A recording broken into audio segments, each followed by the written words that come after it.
What up, everyone? Welcome to the Brothers Grin. We got Well, a funny story about going out with some friends. My brother's got the story, so he's going to start it off. Let's get right into it.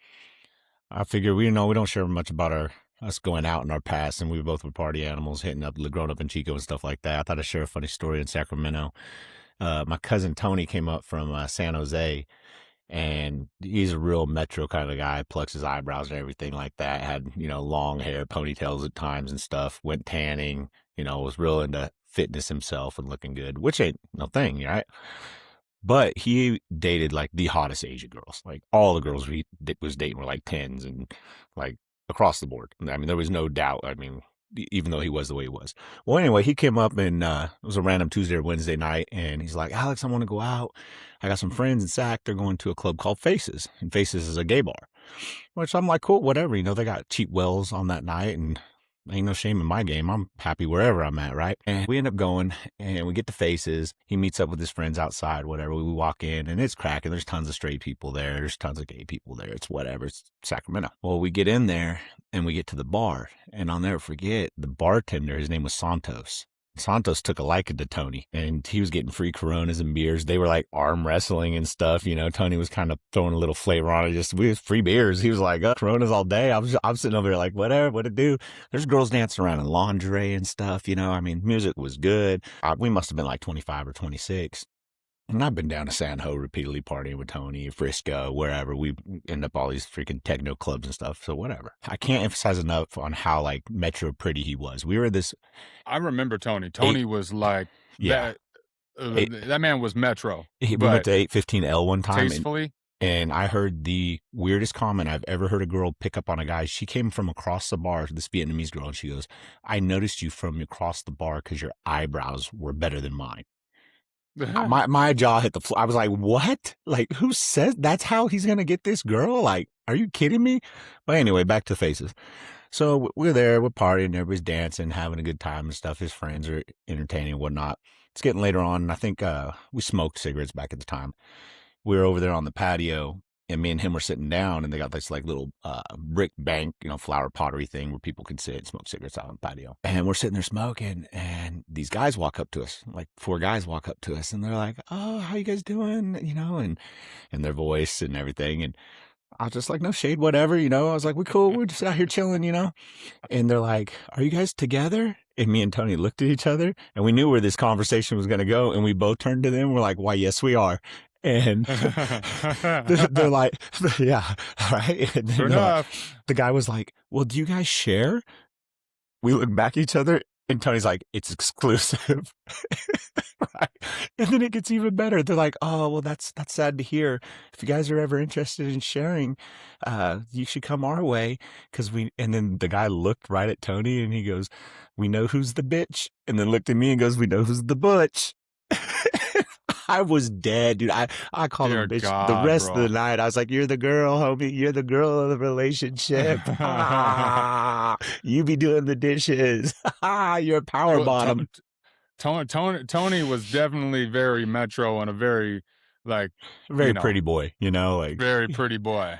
yeah, he had that whole But like like surfer tan vibe kind of thing, or metro-y, but you can beanie expect top that knot going into wearing. a gay bar though, being a couple straight dudes, like, Yeah, it's gonna get thrown at you a little bit. The energy is different. yeah.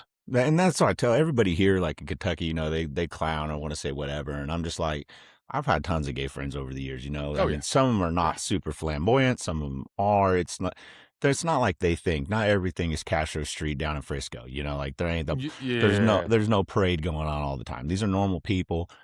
And the way we grew up, there's no hate any which way. We Yeah. grew up with everybody. Well So well, back when I bartended, I didn't mind bartending on gay night. One, you didn't have folks in there, even though one gay night is, I had my foot broken in 3 places for those dudes that came in and started yeah, they were in there gay bashing, all this and that.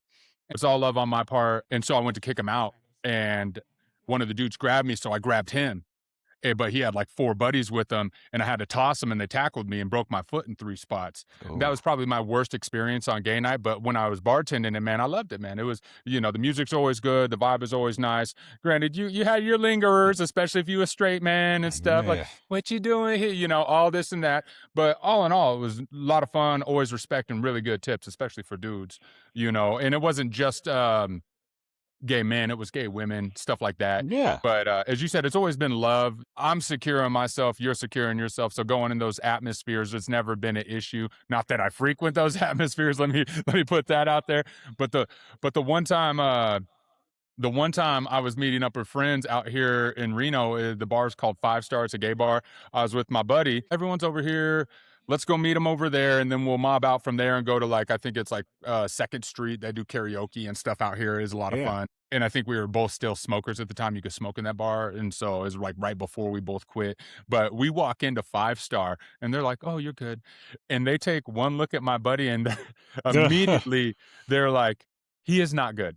And I don't know if it was like he presented himself as being too drunk. I don't think he was that faded, but for some reason they did not want to let him in the bar. And I was just like, well, alrighty then. I mean, it wasn't like Yeah. he was bummed, but we went out of there. We let everybody know and everything, but I still die thinking about it to this day. I'm like, damn, bro.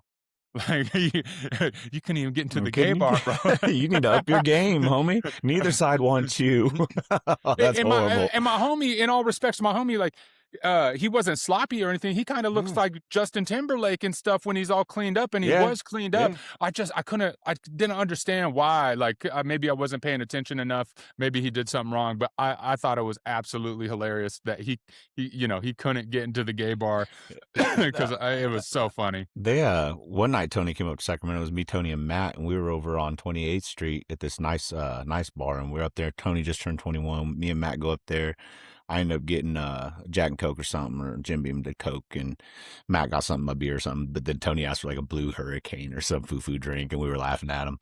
Anyway, I picked up a round of drinks. Matt picked up a round of drinks, and then we caught a cab from 28th Street all the way down to 8th Street to go to that 815L. And Hmm.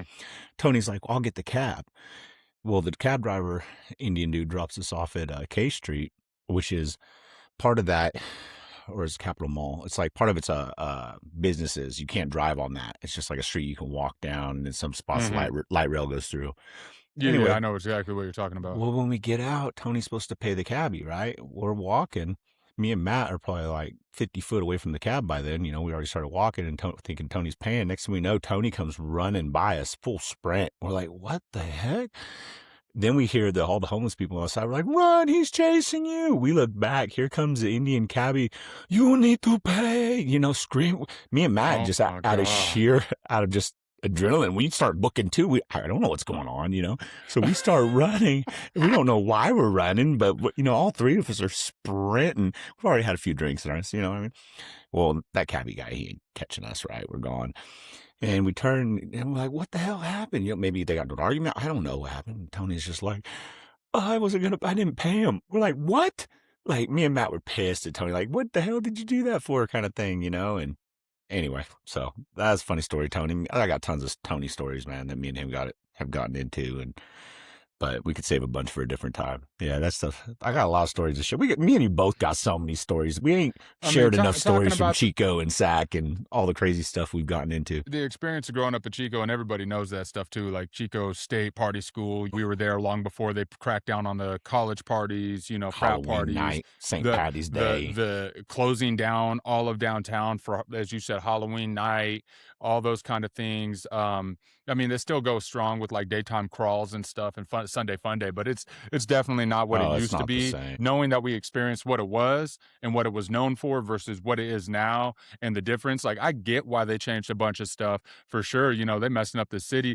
What, the Halloween where they flipped the cars, were dumping the floodlights, everything was Yeah, closed it's off, nutty. cops on horseback, Yeah, cars on yeah. fire, and we're saying, we're like 17, 18, 19, and we're just like, holy crap. A lot of crazy times, man. A lot of crazy times, but it is funny, the amount of stories just from outings, and just, we touched on it in a video a long time ago, like when we went after I moved out here, and you know Hey, we're not fighting. We're not fighting. Not even 2 minutes into downtown. Here we are, duking it on a corner. And it's like, bro, it's And we why? didn't go out with any Why? intention that way. Yeah, No, somebody else we acting were stupid. chilling. We No, didn't even pregame or nothing. We were all sober. And it was just like, dude, like, didn't even get to the but club yet. didn't We even were get we to, were yeah, on the way to no, Panama. So we was no, 100 feet from Panama, just walking yeah. in. Yeah. Oh, yeah. No, it's definitely interesting. Well, California, there's stuff, things like that. Anywhere, there's bars everywhere and colleges everywhere. It's not Yeah, just strictly Chico that's yeah. always fun and We'll stuff, make but the next video. We'll have to do some fight stories. I got some good ones. some fight story, Oh, bro. remember that one where you were at that party and boy came in and was talking about, man, I just seen this guy beat up those two dudes. And you Yeah, called me, you were like, that's your brother? I'll tell that one next time. dude, That's a good one. man, fight stories. We've We witnessed a lot, bro. We've witnessed a lot, been through especially and growing up in a witnessed. Yeah. yeah, yeah, especially growing up in a college town. I mean, like every new year you get, those young guys that come in thinking half Liquid cocked, thinking courage. they the greatest Yeah. thing ever, the best. Maybe they were their hometown hero, and out here they're just another number, man. It's Getting all mopped up. getting mopped up, and but. No, well, yeah, that'll be a fun one next time. Is talking about some interesting stuff. But all right, everyone, this one gonna be a short one. We'll get back to you next time, Brothers Grin. Keep it tight. Keep it tight, God.